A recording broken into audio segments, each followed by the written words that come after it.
Yeah. Well, this is colorful. It's not supposed to be this color. We just got back from Han Solo, a Star Wars story, and my opinion of the film. I mean, there's honestly a lot riding on this. This is a film. Is there? That nobody wanted. At least I didn't want it. And then I I don't think there's anything right on this film. They're gonna continue to make movies because people continue to see the movies. yeah, like us. Well, we're the Star Wars fans. I mean, it was made for us, but it didn't. Fan. But it did what?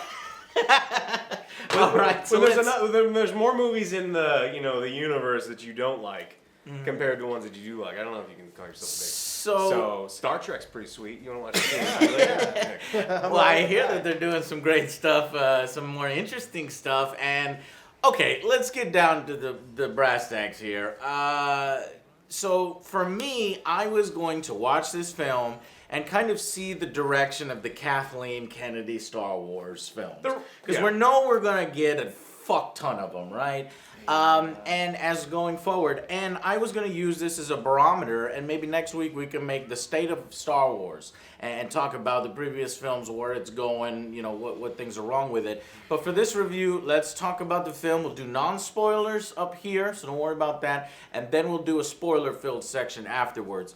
So, I don't know how I didn't know how to feel. When I was sitting in the theater, I was like, should I lower my expectations? Should my hype be high? It was sort of the first time I was going to a Star Wars film, and I didn't feel the magic of it being a Star Wars film. And that lasted, unfortunately, throughout the whole film. There was no magic. They tried, though, and it felt really artificial. There were moments in the film where they blasted the original theme. And you're like, you're supposed to be excited! And it's like, I'm not. Like, it felt like a very generic action movie. Yes, yeah. That's really unfortunate. And it honestly it feels completely unnecessary. So all of you out there that said Han Solo, young Han Solo, no, we don't need that. Let's get something a little different, a little more interesting. You're absolutely right. Unfortunately, it's the same heist movie you've seen 100 times, just Star Wars. Yeah. So I lowered my I'm going to be honest. I lowered my expectations a lot. Okay. Yeah, mine were at 0. Really? Yeah. I was like, no. So by that expectations, it wasn't as bad as I thought it would be. It was much better than I thought it was going to be. Yeah. And this wasn't a bad film, in my opinion. Okay, good. So we agree that it's not a bad film. Yeah. I don't think it was. No. It was a decent action movie. But again, the plot is nothing you've never seen before. Exactly. It's not creative. There is a little twist at the end, so don't think that you know everything going in, because I thought I knew everything going in, and honestly it flicked me off. So I liked that. But here's the main problem I have. We'll talk about all the behind the scenes stuff, because Ron Howard had to come in here and sort of save this film because they fired the previous team of directors. I don't know how much he had to reshoot. I don't know how much that affected things. Well, he threw his brother in. Yeah, he did throw his brother in. That was interesting. It was a great scene clip. Yeah. And they grabbed him by the face. Yeah. Mercifully. No, I was playing. He's a great actor. But the thing is, okay. Did we really need to know where Han Solo's name came from? Did we really need to know where? So much. Did we really need to actually see the Kessel Run? Did we really need? And the problem is, none of these things had any impact at all. I was just watching it and I knew it. It doesn't matter if there's going to be, a threat to Han's ship, or the Imperial Star Destroyer that you've seen in the trailer shows up, or there's something really interesting and surprising in the Kessel Run, we're not going to say. But none of that really ramped it up to the next gear, because there's absolutely zero tension in the film. Because you know what the fuck is going to happen. You know that Han Solo lives. He survives. Yeah. At that moment, he doesn't get killed or crushed or blown up or anything, because he's going to end up in A New Hope, the Star Wars. And that ruins almost every single character here.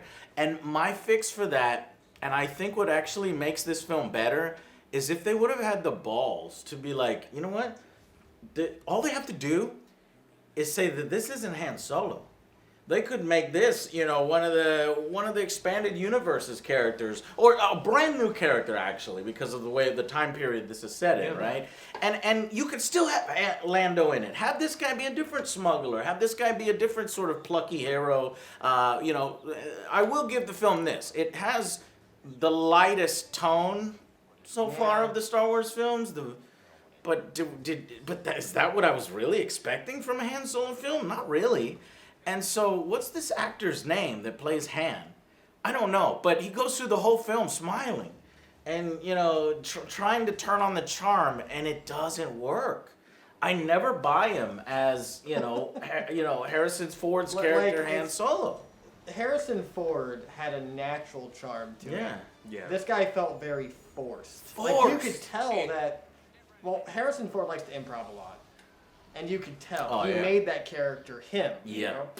This guy, you could tell, is reading off a script. Mm-hmm. He was much, much better than I thought, because I read all the things where they had to do a bunch of reshoots because they didn't feel... People up at the top said, no, this is not Han Solo. Mm-hmm. And so I was worried it was going to feel bad. Yeah. I never bought his voice. It kind of bothered me. Yeah. But he didn't do as bad of a job as I thought he was going to. Yeah, but I'll give him that. Okay, but were you convinced that's Han Solo? No, never. Not at all. And I looked at him as a completely different character, and I enjoyed the film more. But the only part that doesn't work is Chewie.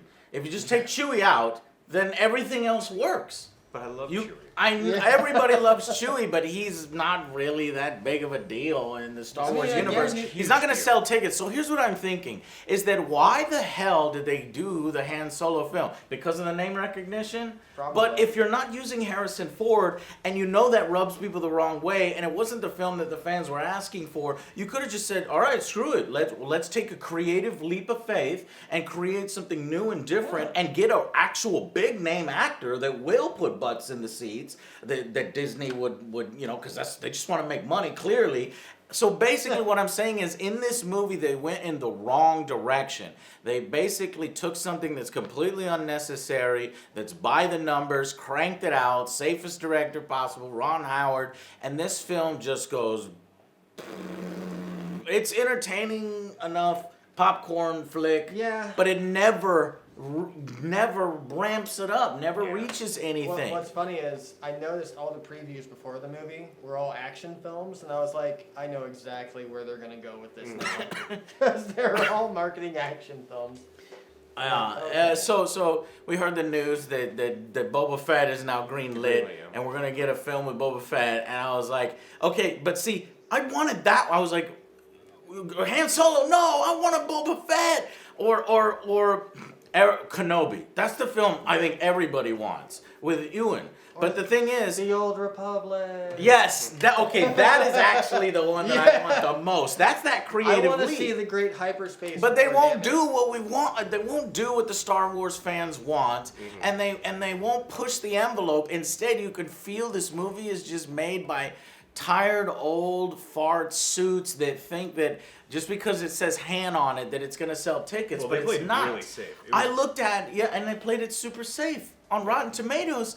It's the first time I've ever seen this. Like, the audience wanting to see score was 36% for a Star Wars film. And almost every film I see, it's up over 80, 90. So I don't know how this is going to work out, if this film's going to bomb. It's literally the movie nobody asked for. Exactly. And how dare you do that to the Star Wars universe? The Star Wars universe deserves more than that. More than average, and this film is painfully average. That's what I could say. The acting is painfully average. The lines actually are kind of just painful. Some of the dialogue is written really poorly. So bad. There's some. Well, I don't want to get into spoilers, but there's parts of this movie that I had to hide my face. Yeah. When people started clapping, I actually got angry. I was mad at the guy sitting next to me. He thought everything was the funniest thing. And at no point was I laughing out. I had maybe a few chuckles, like, You know, but I don't know, man. I guess as you become a critic and you see so many different films, you could see these glaring issues. No, Like, it was exposition city. Everybody's talking about what's about to happen, what just happened, and what happened earlier at all times. And you're like, okay, chillax. Like, let our minds do some of this. But no, the writing was really bad, in my opinion. And I didn't care about any of the characters. You know, so here's what I thought. I thought that Lando was going to steal the film because Donald Glover is hot right now. Everybody loves Donald Glover. But I got to be honest, and I'm probably going to get downvoted for this, but when you first see him and he's talking and you don't know who's talking, I was like, holy shit, that is Billy D. Williams. Yeah, that is Billy D. Williams. He had the exact voice, and I was like, oh my God, it's going to be so good. Everything that I thought he was going to be is going to be. And it falls flat. Like, he does a good job. Okay, what I'm saying is that he has nowhere near the charm of the original Lando or Billy D. Williams. It wasn't, you know.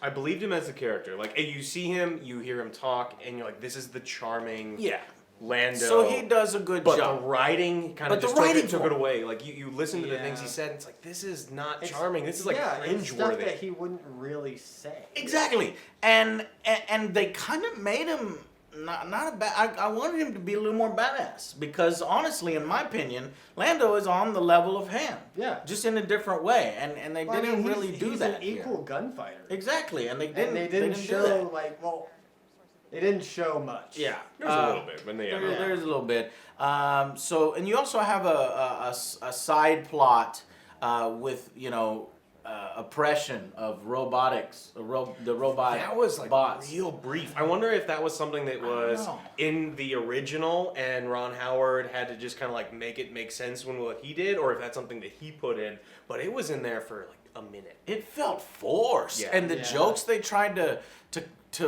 rip off of that about the oppression and I want freedom, equal rights. One was funny. Like, but I don't know. To me, it felt forced. Didn't really end up going anywhere.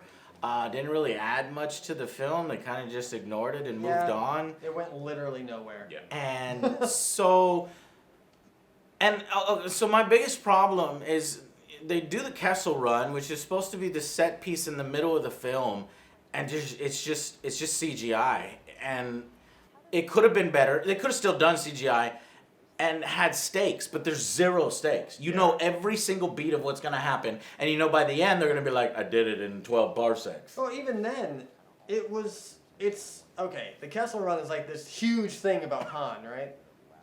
Except it was over within like 5 minutes. Yeah. And I'm like, come on, you can't. And you put all this screen time. Yeah, you put all this screen time to all this other shit. Yeah. Yeah, and so it was disappointing to see how he did it. Yeah. Because he wasn't... all right. It's removing the mystique of the Han character. And this is all reasons why this film was unnecessary. And it was literally just a money-making step onto the next. I can already hear Disney course correcting. If they're smart. If they're not smart... Actually, they're gonna make $100 million easy tonight. They're not course correcting. In fact, they're gonna fuck it up. What happens at the end of the film? We'll talk about it in spoilers. But essentially, what they're doing is they're setting up more Han Solo films. Yeah, they're totally trying to set up more Han Solo films. When nobody asked for this first one, nobody wanted this first one. This first one fell sort of flat for me, and.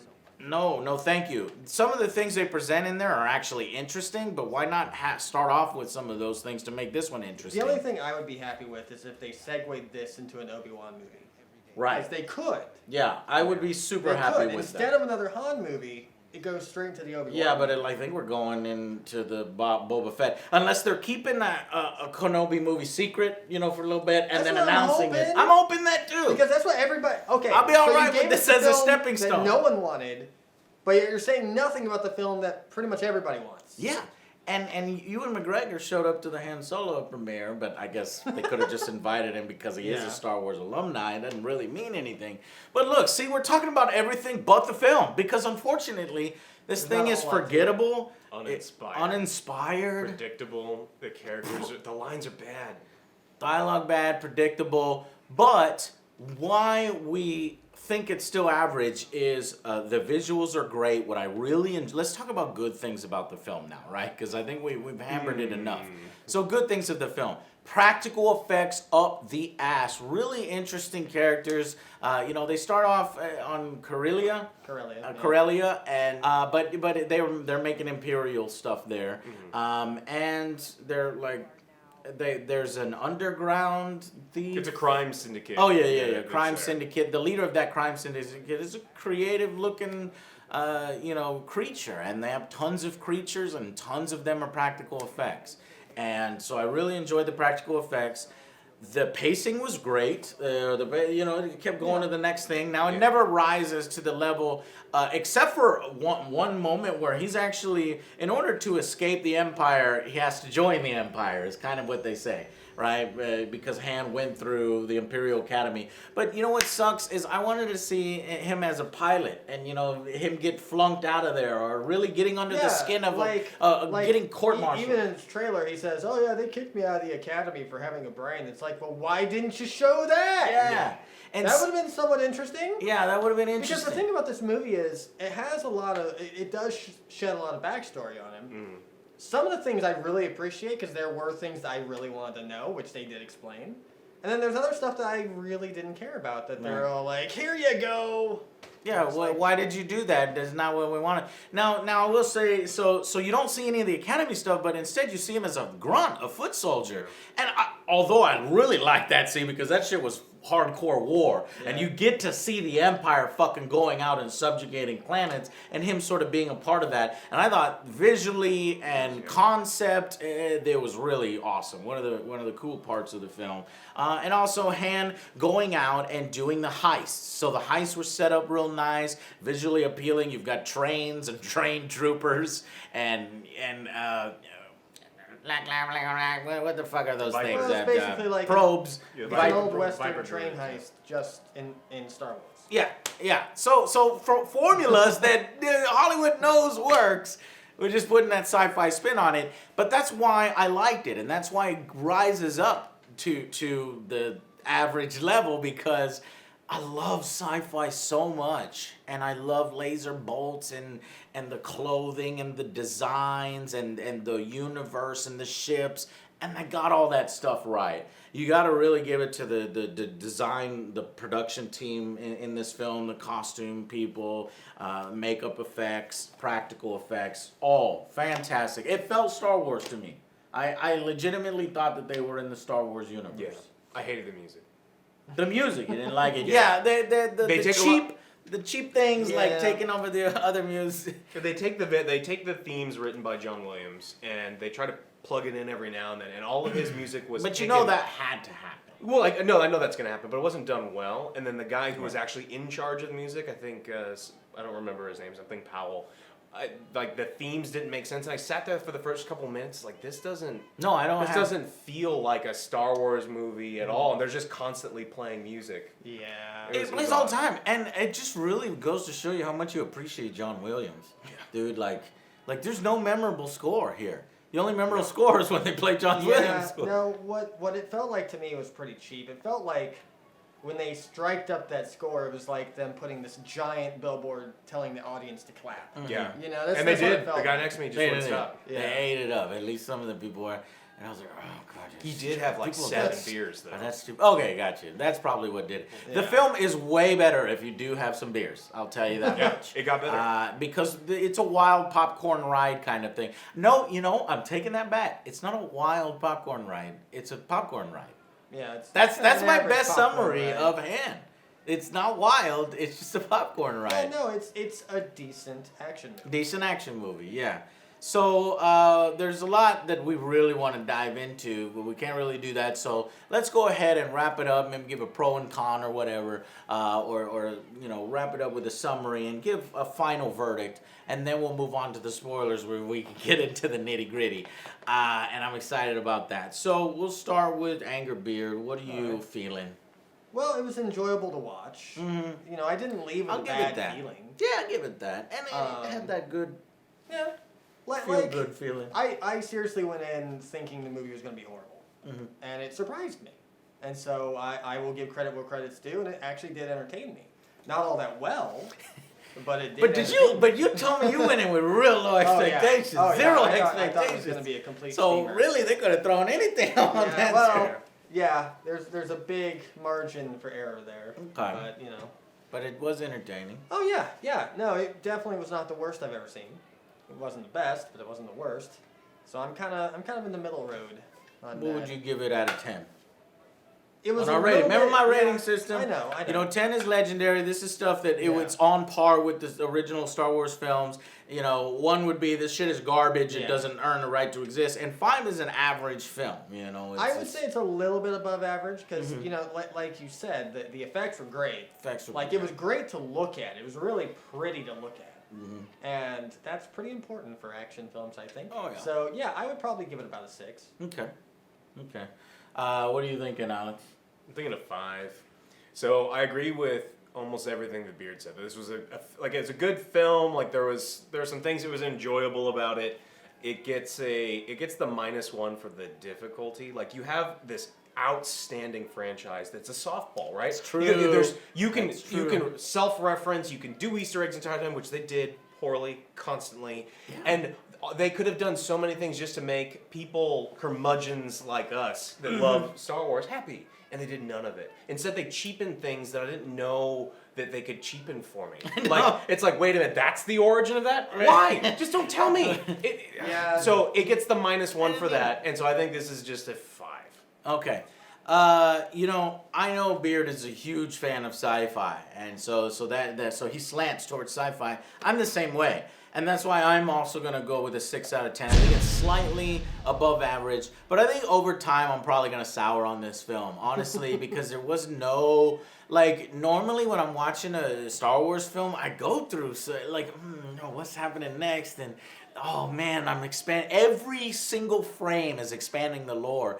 And here I didn't have that. I felt like it was ruining the lore, and it was just and then disappointing me at times, and there was no tension, no excitement, because I knew that they were going to make it out of this precarious situation, and this is going to happen, and that's going to happen, and guess what? It happens, and I'm like, okay. I mean, sometimes in movies that's okay, because there are movies where the characters are going to live, everything's going to be all right. Yeah. But they handle it differently to a point where it's enjoyable to still watch. Yes.